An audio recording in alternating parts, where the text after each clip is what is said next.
Mă băieți, vin și o poveste bombă pentru voi în legătură cu pantaloni Angelica Red. Pentru cine nu știa, o să fie free. Nu o să dați niciun diamant pe ei și acum o să vă arăt dovada, gen ce trebuie să faceți ca să-i luați.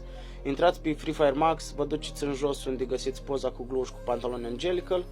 Aici trebuie să vă logați, să aveți câteva misiuni de făcut, cum ar fi să vă logați, să jucați 3 meciuri, să faceți un buia și o să vă dea niște tokenuri.